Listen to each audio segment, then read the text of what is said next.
สาวบ้านใดก็บ้านกุฎหินซื้ออะไรเนาะซื้อฮันนี่ว้าวซื้อไฮเทคเนาะคือทันสมัยแต่ซื้อมีเฮากับหน้าเนาะโอ้ยพอแล้วให้งามให้คือเนาะซื้ออะไรก็โซนิต้าสาวบ้านกุฎหินเนาะมาพรบ่เอาไปนะยังเฮียนอยู่บ่พอแล้วเดนเซอร์สบายดีเด้อล่ะเด้อสบายดีทั้งสองซื้อได้ล่ะซื้อโซยผู้นั้นเด้รัตดาได้ก็รัตดาน้องโซยกับคนงามสบายดี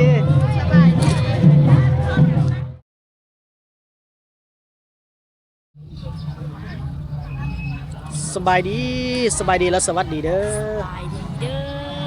อพอกันคือเก่ามื้อนี้ท่านผู้ชมพี่เด้อสะพรพี่ละ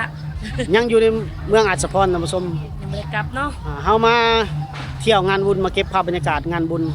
บ้านกุฎหินเมืองอัศพรแขวงสวรรณเขตนะท่านผู้ชมเนาะชนเผ่าผู้ไทยเป็นบุญใหญ่บ้านกุฎหินบ่เคยมาบุญนี่จักเทื่อเนาะบ่จ่อยมาบุญบ้านน้องเดินแล้วก็อยู่ฮอดบุญบ้านกุฎหินแล้วก็มื้ออื่นสิไปบุญบ้านนปอดเก็บภาพบรรยากาศให้ท่านผู้ชมได้รับชมเนาะช่วงงานบุญชนเผ่าผู้ไทยช่วงนี้เนาะแล้วก็หลังจากจบงานบุญบ้านนาปอดแล้วเขาจะกลับเมืองเซโปนคือเก่าเนาะท่านผู้ชมเนาะจากเมื่อลินสงการอยู่พุ่นโอเคท่านผู้ชมเข้าไปรับชมงานบุญงานวัดบ้านเพิ่นเนาะท่านผู้ชมเนาะวัดบ้านกุฎหินท่านผู้ชมเนาะตอนนี้เพิ่นกำลังทำพิธีทางศาสนาอยู่เนาะสุขาปยาปัสสะจานิปยาสุขาปัสสะจานิสุขาโหตุสัพเพปุปังเอตาวะตาตะอัมเมหิสัมมาตังกุณัง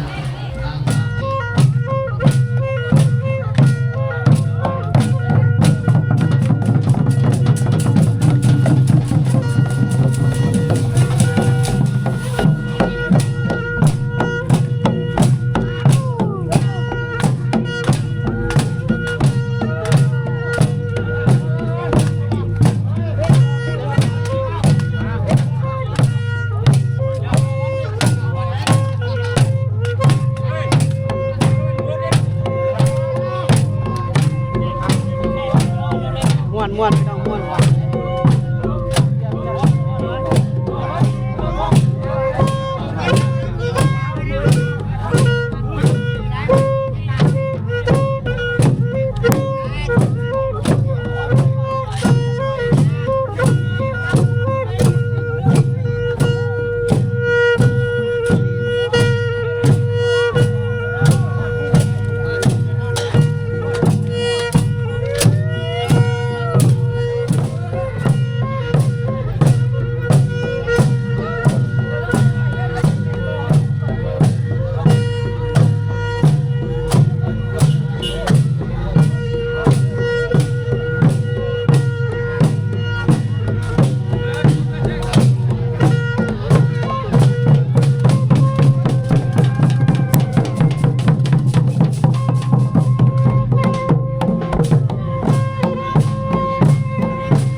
ภาพบรรยากาศ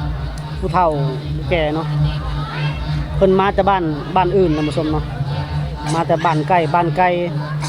มาเพื่อเอาบุญเอาทานมาเฮ็ดบุญเฮ็ดทานกันผู้เฒ่าผู้แก่ตามชนบทนี่จะมีความศรัทธานำการเฮ็ดบุญเฮ็ดทานหลายท่านผู้ชมเนาะนั่งรถถอกรถไถของไปของเรานั่งกินข้าวกินน้ำ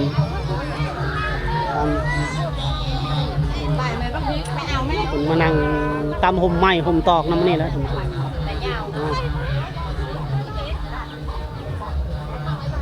มาแต่บ้านใดแม่เฒ่าโอ้บ้านต้นเพิ่งบ่เนาะมาเอาบุญเนาะมาแต่บ้านต้นเพิ่งโอ้ไกลบ้านต้นเพิ่งเป็นมานั่งทำซอกทำมุมนี่แหละบรรยากาศงานบุญตามชนบทผมชมจะประมาณนี้เนาะ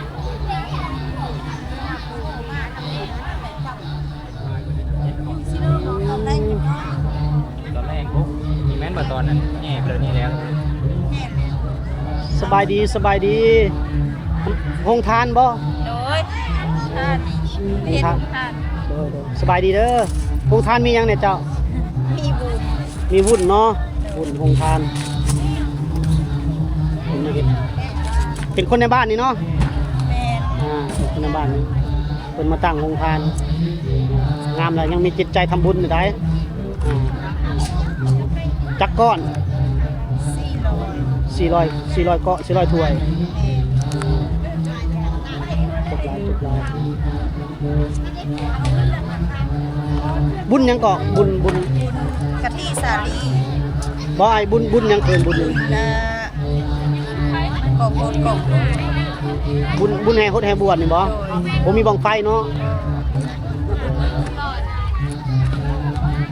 ไทยเด้อ มีสาวผู้ไทยมี10พรพร้อมบ่เจ้าก็ได้พรบ่ ในนี้ก็พอ ได้พรพร้อมสาวผู้ไทยบ้านกุฎหินสบายดีเด้อ สบายดี สาวบ้านใดก็ บ้านกุฎหิน ซื้ออะไรเนาะ ซื้อฮันนี่ ฮันนี่ โดย ว้าวซื้อไฮเทคเนาะคือทันสมัยแต่ ซื้อมีเฮากับหน้าเนาะ โอ้ยบ่แล้วให้งามให้คือเนาะ ในบัตรดีเด้อ สาวผู้ไทยบ้านกุฎหินพรบ่มื้อนี้ ออน พรจักรายการ 2 2รายการโอ้เดี๋ยวสิเก็บภาพให้เบิ่งท่านผู้ชมเนาะสาวฮันนี่เด้อสาวบ้านกุฎหินท่านผู้ชมเนาะเพิ่นสิฟ้อนลำผู้ไทยให้เบิ่งได้ฟ้อนประเพณีของชนเผ่าผู้ไทยเด้อเดี๋ยวป้าจะเก็บภาพในกันเนาะจังโมงฟ้อนนะ ประมาณบ่ายโมงเว้ยบ่ายโมงนี่ล่ะ โอ้บ่ายโมงพุ่นเนาะคือว่ากันเติมเนาะยังโดนเติมเนาะฟ้อนอยู่นี่แล้วเนาะสาวอันนี้ยังโสดเนาะ โสด โอเคต้องชมเนาะงามได้เราสวยขอบใจเด้อคนเลยนะสบายดี สบายดีสบายดี เบาทำเนาะ บ่าวถามปันนาฝากซองนำเนเด้อทุกคนเลย สายป่าเนาะ สายป่าสายลุยสายเดือดเนาะ มื้อนี้บ่จอยก็มากินข้าวเพื่อนเพิ่นแหละทำส้มตอนเช้าเนาะกินข้าวสามัคคีแล้วก็พากันมาพี่ แม่น เป็นตอนหับดีได้นี่คือเบาทำเนาะบ้านนาช่องเพิ่นทำส้มเนาะกายเฮ็ดช่องวิถีชีวิตแล้วก็หาอยู่หากินเนาะ แม่นครบทุกรสอยู่นี่นะ หรือว่าถ้ามักสายนี่แหละแม่นมาติดตามเพิ่นได้ทำส้มเนาะ ฝากติดตามด้วยคนเลยมักทุกรสมักคลิปใดจัดให้ ไปได้บุญบ้านเฮาปีนี้บ้านกุฎหิน ปีนี้ม่วนกอคุปีได้ปีนี้ได้ โอ้ เพราะว่ามีวงดนตรี2วงแล้วก็มีบทฟ้อนอีกหลายบทฟ้อนได้มันจะเป็นฟ้อนเด็กน้อยนักเรียนแน่เรียนมต้นแน่ฟ้อนผ่าหางแน่เข็นฝ่ายแน่หลายแนวนะที่ครองประเพณีของชนเผ่าภูไทยทุกคนเลย โดย ไม่ได้กับไปติดตามชมกันคนเลย โอเคครับโรงทานเพิ่นท่านผู้ชมขายหมานกระดาษ หมดแล้วป่ะนี่ หมดแล้ว หมดแล้ว ขายน้ำบ่ทันเดี๋ยวไปเก็บความนี่กับสาวผู้ไทย ได้ขายดีเลยเนาะจะอ่อนเพิ่นนั่นเลย ขายดี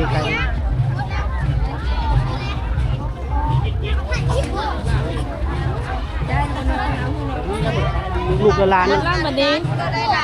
เฮียน หมดแล้วคุณคนทำคนผู้เอาให้นะไม่ได้มีผู้ น้องๆคนเตรียมฟ้อนนะท่านผู้ชมเนาะสาวผู้ไทยบ้านผู้หญิง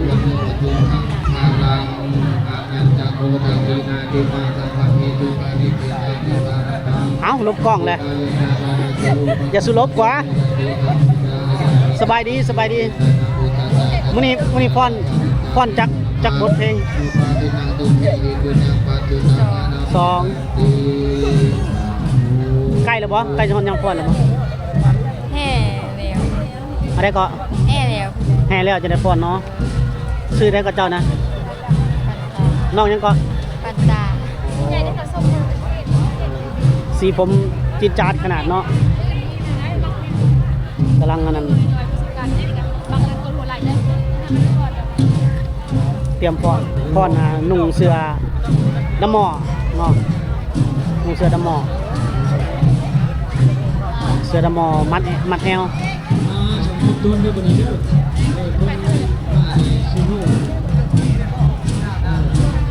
จากมือที่มาถ่ายคลิปครับได้ก่อน ย่อมผมมันนี่โรงเรียนได้สบ่ เป็นมาแต่เกิด อันไหนโอ้อายแล้วว่าย่อมเป็นมาแตะเกิดเนาะ เอาของเฟซไอก็ได้เขียนง่าย เรียนอยู่ห้องมอได้ล่ะ มาสิ มสี่เรียนอยู่ห้องมสี่โอ้เอาว่าผมเราแดงบ่แม่นได้แต่มันคือว่าเพิ่นย่อมซะดอกคือว่าเราย่อมบ่ได้ย่อมเป็นมาแตะเกิด เออ บ่ได้งามเลยท่านผู้ชม ให้ดาไปได้แม็กปันเนี่ย สบายดีซื้อได้ไหนเนาะ ต้า ซื้อได้ก็ โดนิต้า โซนิต้าสาวบ้านสุรินทร์เนาะ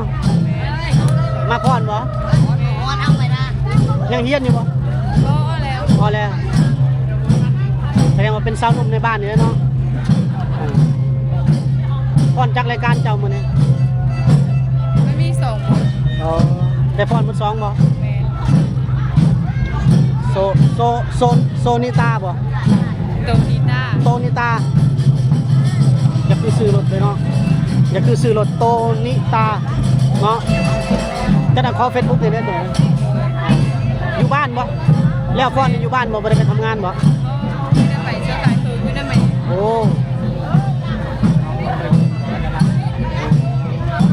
แม่นหันอยู่หลุมบ่ หาทางโลกผู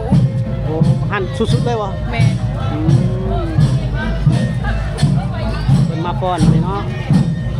น้องโตนิตาจะมาชมเนาะขอบใจเด้อ ก็ได้มาฟ้อนเลยเนาะ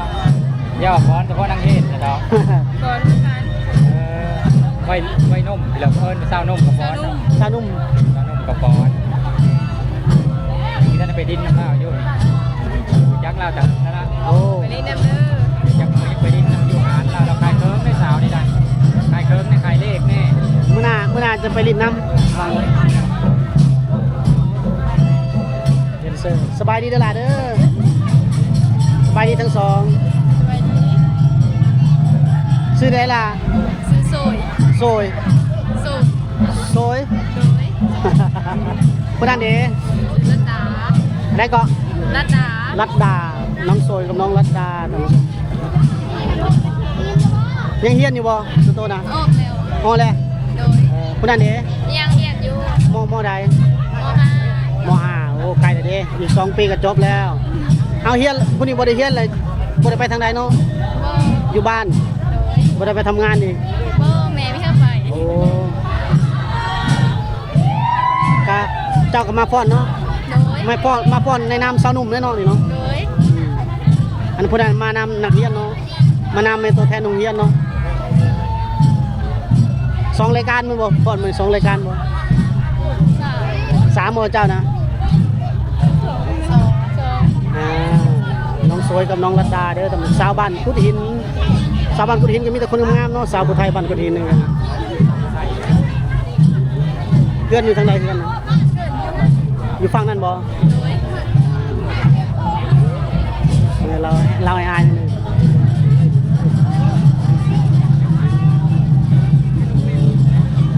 ก่อนหลายคนอยู่บ่หมู่ครูมื้อนี้ หลาย หลายคนเนาะ ยังลงมาอีกเหมือนซ้ โอ้ลงมายังบ่หมดสำเนาะ ำโดย เนี่ยแม่นต้นบ่ายบ่พอนะ ให้บทแล้ว แอมโบเราเรียบก่อนแต่บ่มีบังบุญบ่มีบังไฟจูดเนาะ บ่มันนาน บ่ได้เฮ็ดเนาะในบ้านเนาะ โดยหายนิดหน่อยนักเอ็นนี่ใจสุดเทในโถยแค่บุกด้วยเอาอ้อย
นาที400ค่ะเอาละ โครงทานบ่ แม่นห้อง สบายดีสบายดีโครงทานมาแต่บ้านไหนเนาะ บ้านเดียวจ้ะ บ้านเดียวเนาะ นี่เป็น โอ้โครงทานน้ำหวานเนาะ ห้องทานน้ำดื่มน้ำหวาน โดย เอาก็ได้ทานเขาทานน้ำแดงมันจะได้จอกมาแล้วจะได้จอกกับลูกมือโอ้ยน้ำหวานเอาไว้นะคะเอาจอกนี้ได้เข้มได้ร้าน3 กับ 3แล้ว 3 กับ 3โอ้ขายดีขายมานโครงทาน หมด3 กับ 3 โดยทั้ง นี่เรียกว่าอะไร ใจเย็นคอย เย็นๆเด้อได้พอมือนะตกแล้วพอสิตก ผู้คนก็ทั้งสวยทั้งใจบุญเนาะเจ๊เนาะ น้ำดื่มอีก120เลย โอ้สุดยอดอันนี้ก็เป็นเจ้าเดียวกันกับผู้ชมเนาะโครงทานน้ำดื่มท่านนี้น้ำดื่ม ยังกินน้ำเลยเอาไปกันบ้างเดินละบาทเลยนะไปกันบ้างเดินละบาทได้แล้ว แจกน้ำขอบใจ สบ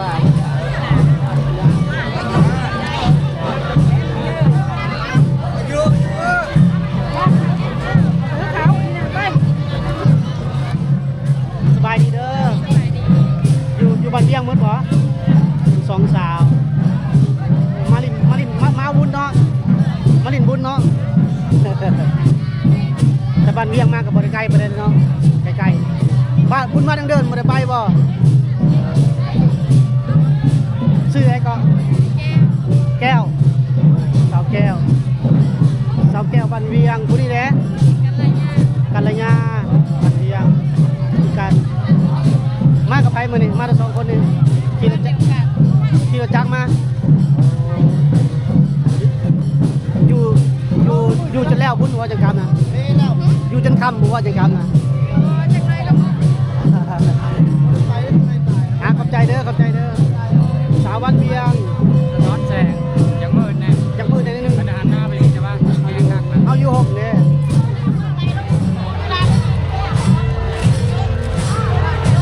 สาวมาตั้งโครงการเลยครับน้ำใครสิมาแล้ว เราผู้ไทยบ้านผู้ดินเด้อ ผู้ดินทั้งหมดเลย คนท่าคนขายดีขนาดคนท่าเลย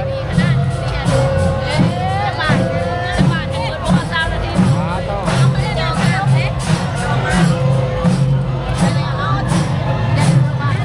สาวมาตั้งโครงการน้ำในจะเบิดแล้วท่านผู้ชมรอเบิดแล้วน้ำ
บายดี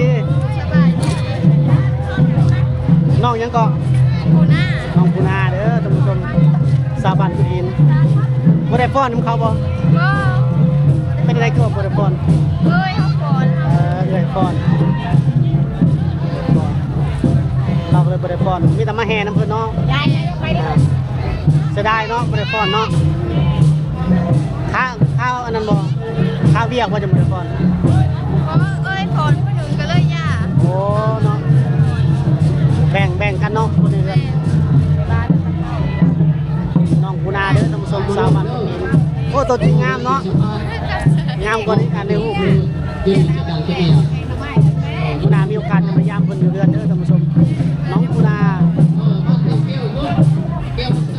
ครั้งนี้ก็มีการฟ้อนน้องน้อยนักเรียนทุกฟ้อนอยู่ฝั่งผู้ท่านผู้ชมแล้วก็ผู้ชายบนฟ้อนคือกันแต่งตัวแบบนี้มันประเภทนี้เก่าๆโบราณของฝ่ายชายเป็นชนเผ่าผู้ไทยลุงพาขม่า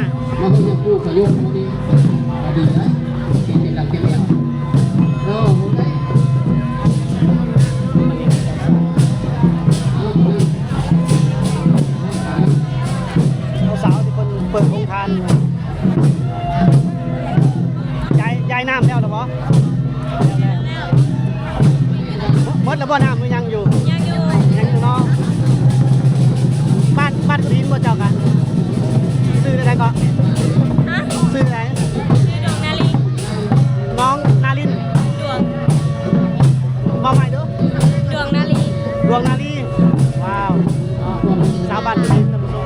ปีนมาเลยเนาะมีแต่ผู้งามๆเนาะคนสวยๆ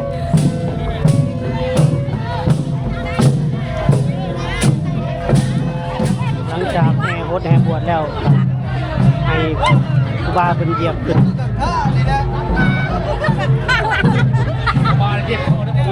เป็นความเสื่อถือของมัน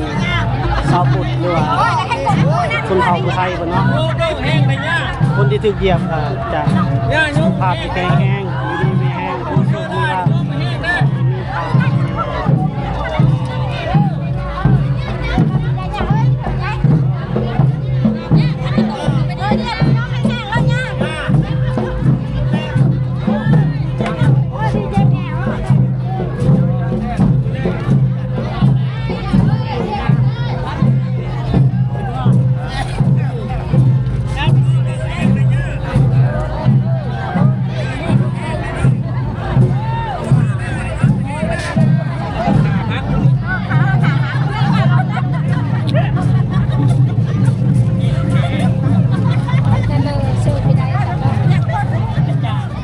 ออกมาแต่งานกันทำสมออกมาหากินเข่าวกัน